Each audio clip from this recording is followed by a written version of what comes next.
Hi, Leanne Donahue-Tamplin here. Today I'm interviewing Felicity Cook. Felicity is a survivor of domestic violence, and she's recently had her face put up on the side of a building in the Sydney CBD as a representative of the new face of domestic violence. Hope you enjoy this interview, and I'll talk to you again soon.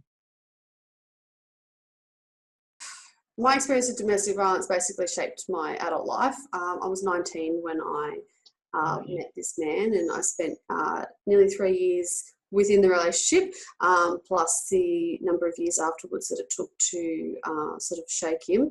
And he's one of those people, which happens a lot, he's one of those people who he's never completely gone. He likes to pop up every now and then. I like how you said to shake him. Yeah, I like that too. They're very hard to shake, and I think that's probably that's a big issue when it comes to domestic violence. You can't just walk away and that's it. It was a horrible time in life. It was a very, very black time. I suffered physical violence. I suffered emotional, social, verbal, financial. Basically anything and everything under the sun sort of violence at his hands.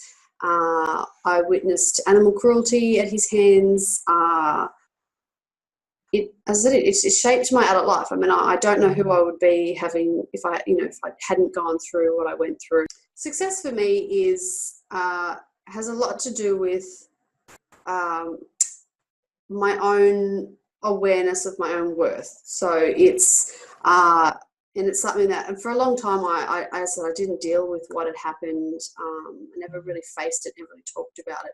It's actually only been recently. It's actually only been this year, and as I said, it's been more than 10 years since I started. Since that happened, it's only been since sort of mid to late this year that I've started to see a counsellor and talk about things and work through some of the things that have been I've been holding on to, because a lot of what I'm holding on to is not necessarily the events that happened back then, but because of that, how I have then defined my life since then, and how I have judged myself and seen myself and rated my own self-worth and things like that. So success for me personally is when it has nothing to do with what other people think. I don't know if that makes sense, but I have spent the last 10 years trying to gain approval from people, and often people who in places that are bad places, whether it was continuing the cycle of men who are similar to that man who disrespected me so badly, to just people on the street or people in here, there and everywhere, trying to be what I think people want me to be. So for me personally, in my own life, success is being okay with me. It is achieving what I believe I'm here to achieve, and in turn giving back to other people. It's my husband said to me, earlier on in our relationship, he would try to get me to talk about, we talk about serious things, like we go through our budget and stuff, which I hate talking about money. I really hate it, okay?